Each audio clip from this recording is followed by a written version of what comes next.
Welcome to Pastor's Chat today. Well, today we're looking at Joshua chapter 1 as we look at the background of Joshua as he is being prepared to be the leader, to follow Moses, to lead the people to victory in the promised land. This is a book that we learn victory is by faith.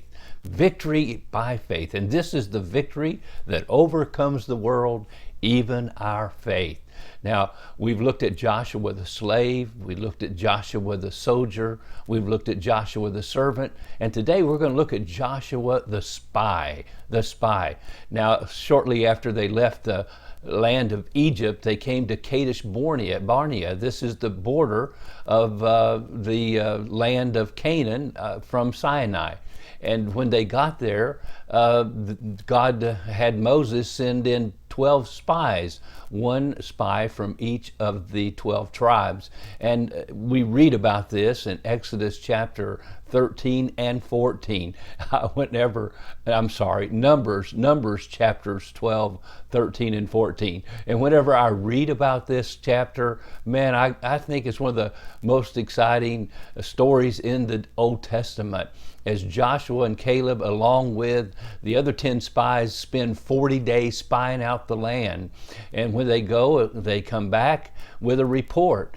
And when they give the report, the 10 spies give a terrible report. Matter of fact, I believe Hebrews chapter 11, verse 2 or 3 there tells us that it was an evil report because it was a report of unbelief. They said it was a good land, but the land was swarming with giants. Matter of fact, in Numbers chapter 13, 33, there we saw giants, and we are like grasshoppers in our own sight. And so we were in their sight. Man, they were so big. There's no way we can conquer that land. My friend, what a beautiful picture of us as we get ready to follow the Lord Jesus Christ. No sooner do we start this journey as believers, we have giants of despair, giants of problems and difficulties, and mountains of hurt and pain all around us, destroying our faith if we're not careful. They saw giants, but Joshua and Caleb saw God. They saw God. Matter of fact, in Numbers chapter 14, I love it down in verse 9. But Joshua the son of Nun and Caleb the son of Nephtah, who were both had spied out the land, they tore their clothes. They spoke to all the congregation, saying, "Yes, this land we went out to spy is an exceeding good land, and the Lord will bring us into this land if he delights in us. Don't rebel against the Lord, nor fear the people of the land, for they are our bread. Their protection has departed from them, and the Lord is with us. Do not fear them." You see, lack of faith, lack of unbelief always brings fear in our life, and that's where the devil wants to keep us. But Joshua said, don't fear them. They might be giants, that's the reality, but they're bread for us. We'll have them for breakfast. Now, God intends our problems not to destroy us, to discourage us, and defeat us, but to build us up in our faith in God. And that's the way Joshua saw that.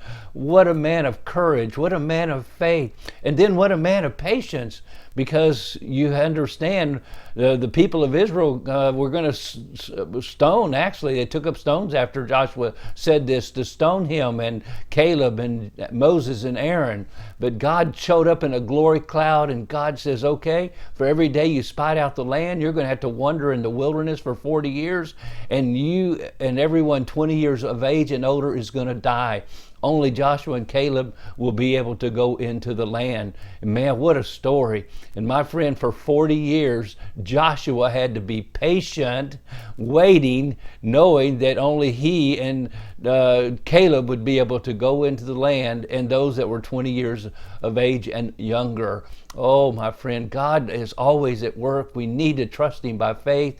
Yes, Joshua had courage, he had faith, and he had patience, and God knows that we need all these things, these wonderful characteristics and character attributes in our lives, that we might please him. Oh, I love the story of Joshua. Well, God bless you as we study this book. May you grow in your faith and keep your faith no matter what the giants are around you. Have a wonderful, wonderful day.